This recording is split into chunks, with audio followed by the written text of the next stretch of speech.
નમસ્કાર. આજની આ સમીક્ષામાં વાત કરવી છે કે આવનારી સ્થાનિક સ્વરાજ્યની ચૂંટણીમાં કોંગ્રેસની સ્થિતિ શું છે.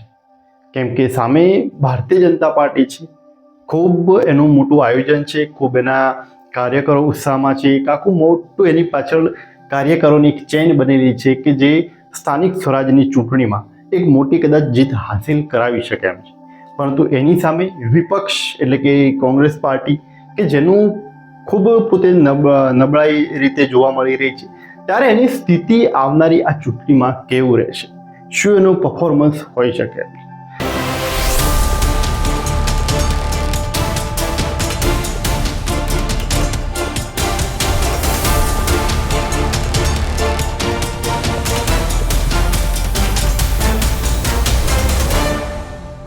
તો જે રીતે કોંગ્રેસ પાર્ટીએ ભારતીય જનતા પાર્ટીની સામે પોતાનું એક સારું એવું પરફોર્મન્સ આપી શકે તેના માટે કોંગ્રેસ પાર્ટીએ પોતાનો એક મેનિફેસ્ટો બહાર પાડ્યો છે, એટલે કે ચૂંટણી ઢંઢેરો, કે આવતા જો તેમની તાલુકા પંચાયત, જિલ્લા પંચાયત કે મહાનગરપાલિકામાં એમનું શાસન આવે છે તો પછી તેઓ કઈ રીતે વિકાસ કરશે, કયા કયા કામો કરશે, કયા કામોને ફર્સ્ટ પ્રાયોરિટી એમને આપી છે, એની એવી બધી એમને પોતાનો મેનિફેસ્ટો બહાર પાડ્યો છે કે જેમાં અમદાવાદ અને રાજકોટ જેવા શહેરોમાં તેમને બસોની સુવિધા હોય, સિનિયર સિટીઝન માટે બસની સુવિધા હોય, જે ડિમોલિશન વારંવાર ગુજરાત સરકાર ઉપર ડિમોલિશનનો આરોપ નાખવામાં આવે છે કે ગરીબોના ઝૂંપડા પાડવામાં આવે છે, એના વિશે એમને કહ્યું છે કે મકાન ડિમોલિશન કરવામાં નહીં આવે. પબ્લિક ટ્રાન્સપોર્ટમાં સુધારો કરવાની વાત કરી છે.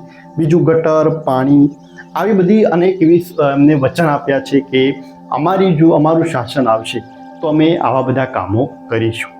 પણ કહેવાય ને કે વચન આપવામાં તો શું જાય છે, કેમ કે દરેક રાજકીય નેતાઓ વચન આપતા હોય છે અને પછી વચન કોઈ પાળતું જ નથી. એટલે લોકો કોંગ્રેસ પાર્ટી ઉપર હવે ભરોસો કરશે કે નહીં, કેમ કે વચન તો દર વખતે દરેક રાજકીય પક્ષો આપતા હોય છે, પણ એ કામ અમુક થાય છે, અમુક નથી થતા, એનું ઘણું બધું આખું એ રહેલું હોય છે. સાથે જ હવે લોકો કોંગ્રેસ ઉપર ક્યાંક એ નજરે પણ જોઈ રહ્યા છે કે સામા પ્રવાહમાં છે. જો સામા પ્રવાહમાં તમે ચાલી રહ્યા હોય તો એમાં ઘણી બધી મુશ્કેલીઓ આવે છે.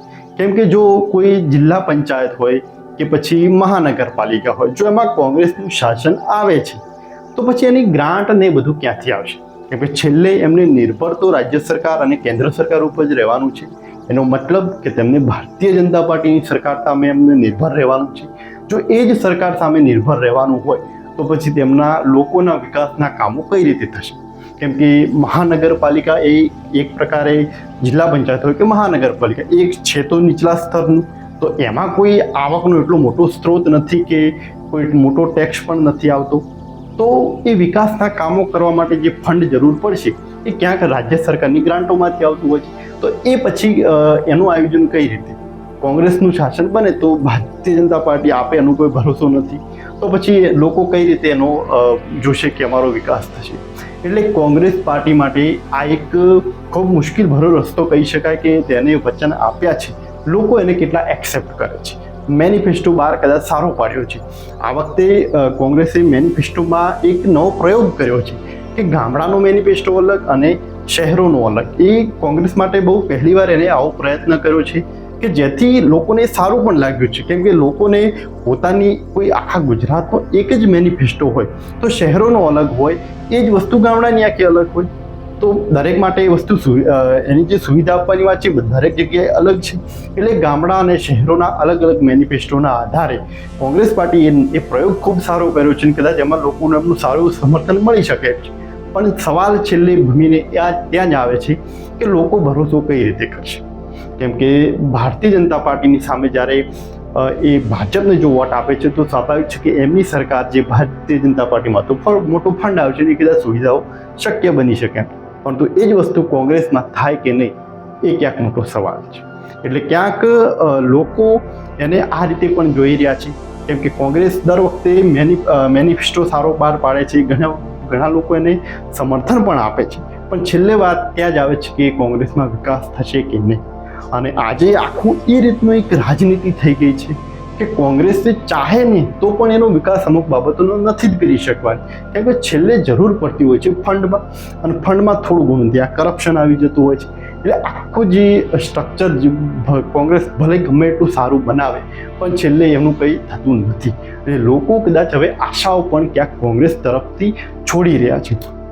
સાથે જ કોંગ્રેસે એક સારો એવો મેનિફેસ્ટોમાં એક વાત કરી છે કે સફાઈ કામદારો છે કે જે હંગામી ધોરણે હાલ કામ કરી રહ્યા છે એમને કાયમી કરવામાં આવશે. આ એક એવો મુદ્દો છે કે જે કોંગ્રેસને મોટું સમર્થન અપાવી શકે એમ છે. કેમ કે સફાઈ કામદારો છે એ ક્યાંક એસસી અને એસટી સમાજના જ છે, દલિત સમાજના છે.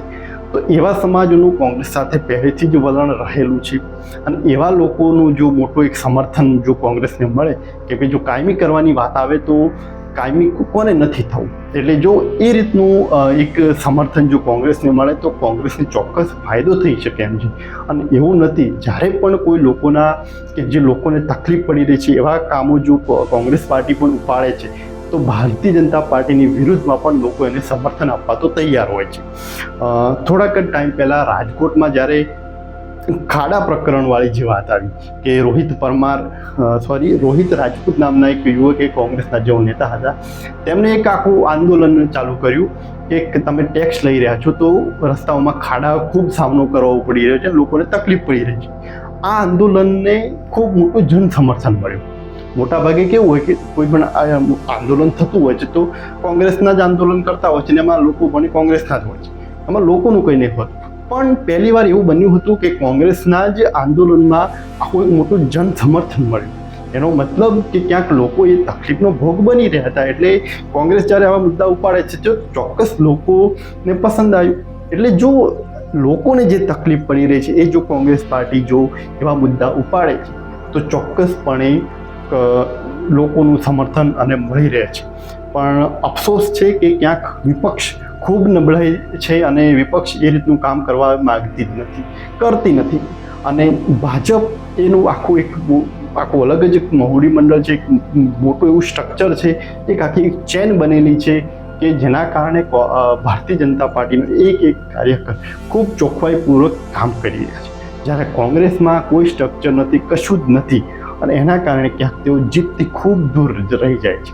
એટલે આવનારી જે આ સ્થાનિક સ્વરાજ્યની ચૂંટણીઓ છે એ ખૂબ નીચલા સ્તરની છે કે જેનો ફાયદો રાજકીય પક્ષોને બહુ મોટો થઈ શકે એમ છે. કે નીચલું સ્તર જેટલું મજબૂત હોય એ પાયો કહેવાય, પાયો જેટલો મજબૂત હોય એટલો રાજકીય પક્ષોને મોટો ફાયદો થઈ શકે એમ છે.